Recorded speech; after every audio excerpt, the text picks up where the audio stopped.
Prison food, the shocking truth of what inmates really eat. What if your daily meal cost less than $1, was served cold, and sometimes arrived with mold, insects, or mystery ingredients?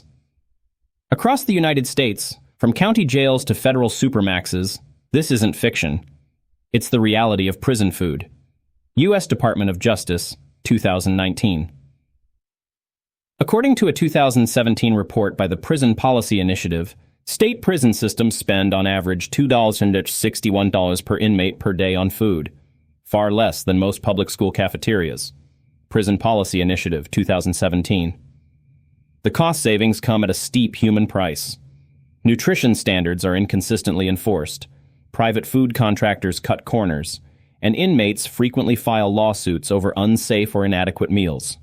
The Marshall Project, 2020. Even in the most secure facilities, like ADX Florence, where some of America's most dangerous prisoners are held, the menu is more about security than sustenance.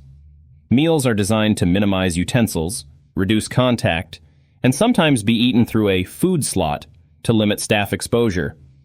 Federal Bureau of Prisons Operations Manual, 2021. This documentary takes you behind those steel doors and into the kitchens, contracts, lawsuits, and survival tactics that define what inmates actually eat. We'll examine official menus and court filings, speak through investigative reporting from outlets like the New York Times and the Marshall Project, and show how food becomes a weapon, a business, and even a form of resistance inside America's prisons. Before we dive into today's powerful story, don't forget to hit that like button and subscribe for more gripping tales. Your support helps us keep sharing these stories, and we wouldn't want you to miss any of the action. Now, let's get started. Budgets and menus, the numbers behind the tray. In 2019, the Federal Bureau of Prisons publicly posted its national menu, a standardized 3-week cycle meant to ensure nutritional adequacy for roughly 150,000 inmates. It lists items like soy-based chili, turkey bologna sandwich, and breaded fish patty, BOP National Menu, 2019. On paper, the menu meets dietary guidelines. In practice, audits and lawsuits reveal frequent substitutions and shortages. For example, after Michigan privatized its prison food service to Aramark Correctional Services in 2013, the state documented more than 200 incidents of food shortages, rodent contamination, and unapproved substitutions within the first 2 years. Michigan Department of Corrections Inspector General Report, 2015. Aramark ultimately lost its contract, but the problems highlighted how thin budgets and private contracts can erode quality. In Arizona, incarcerated people sued over what they called nutritionally inadequate and unsafe meals, alleging spoiled meat and bread with insects. Parsons v. Ryan, U.S. District Court, 2012 filings. Court records show photos of gray-green meat and stale tortillas attached as evidence. Security over taste, how meals are served. In high-security units like ADX Florence or state segregation wings, meals are often pre-portioned in disposable containers and delivered through a slot to avoid passing utensils or plates. According to the Federal Bureau of Prisons Operations Manual, 2021, the common fare, or special diet meals, must still comply with calorie and nutrition standards. But former staff and inmates told the Marshall Project, 2019, that portions can shrink or arrive cold after traveling down long hallways. Some facilities employ Nutraloaf, a dense baked blend of vegetables, grains, and protein, as a disciplinary meal. While courts have ruled it constitutional, when nutritionally adequate, multiple lawsuits allege it's used as punishment and sometimes made intentionally unpalatable. Hutto v. Finney, 437 U.S. 678, 1978. Several state-level suits, 2000-2018. When calories become currency, food is power inside.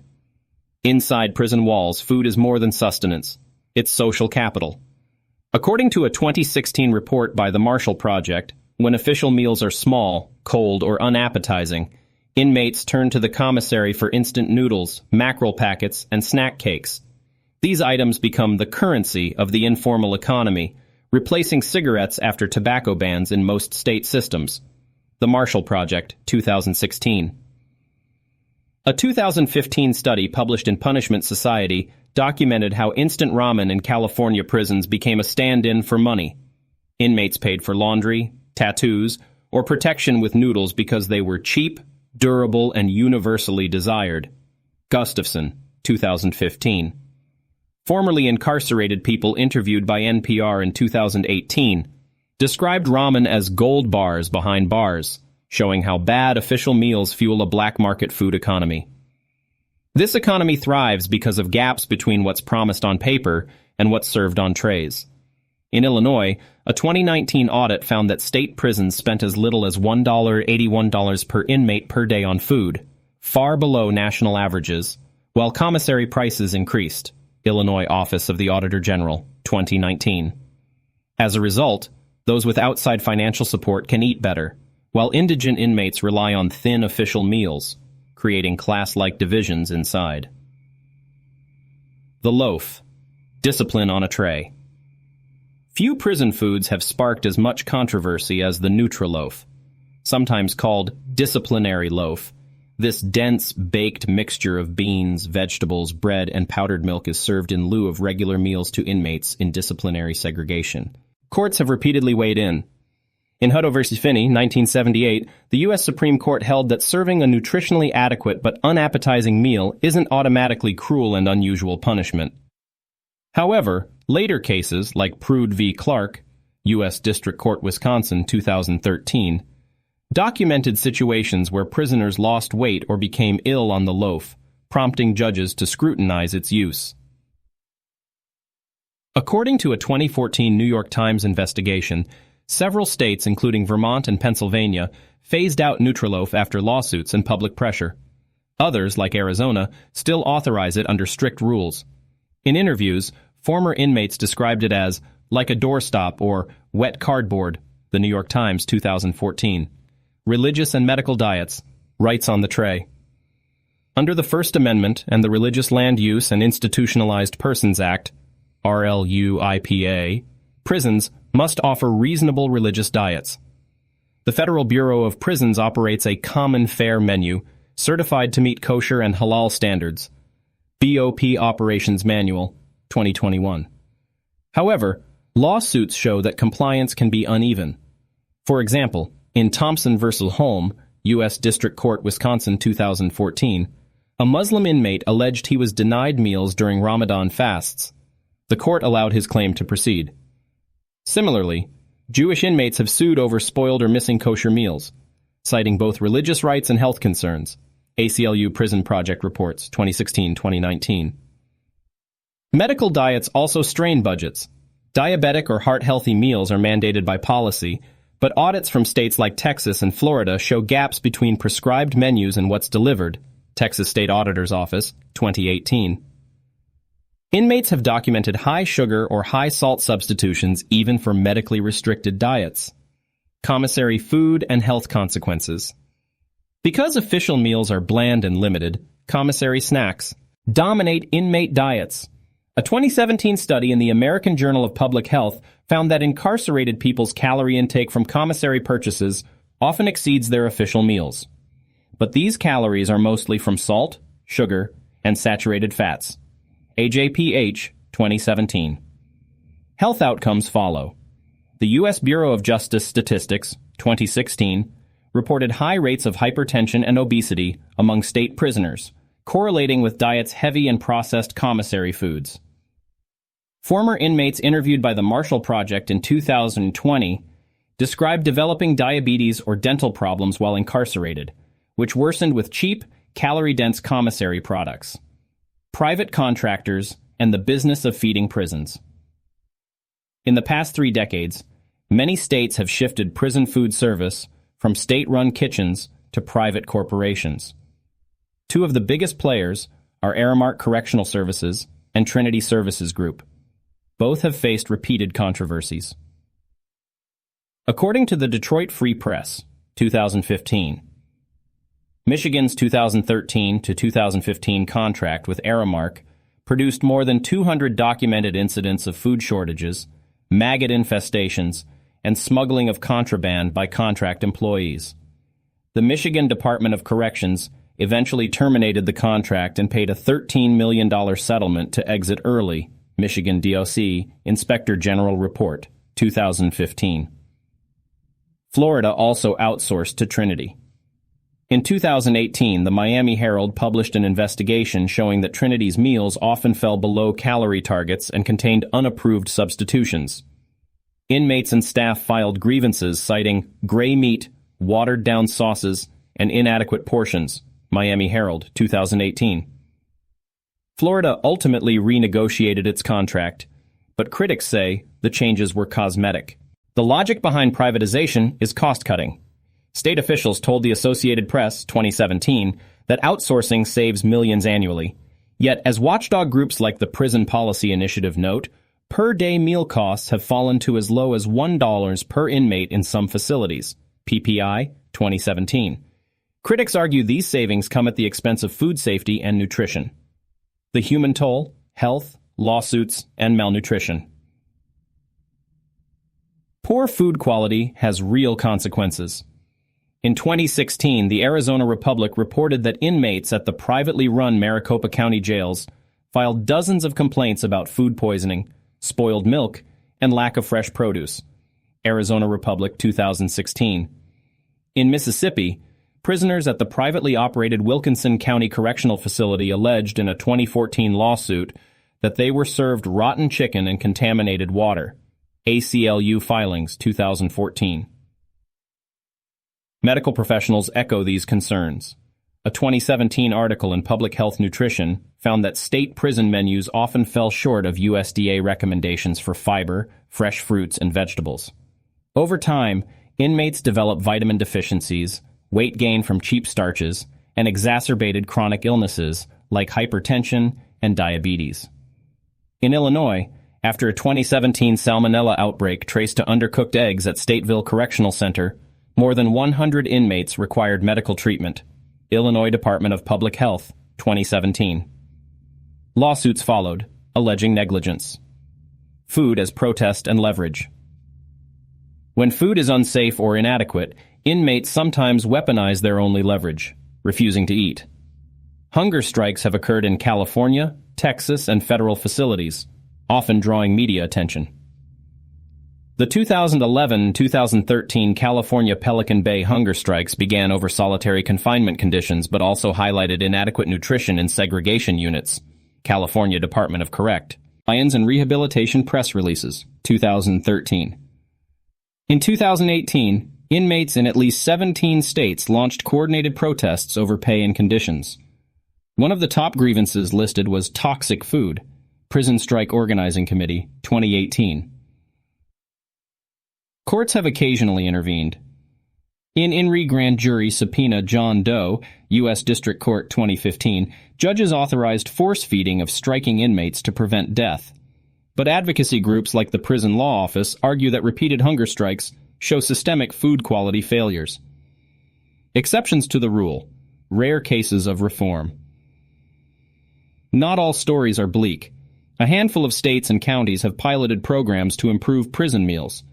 In Maine, the Department of Corrections started using locally sourced produce and scratch-cooked meals in 2015, reducing food costs while improving quality. Maine Doc Annual Report, 2016. Inmates reported better taste and fewer grievances.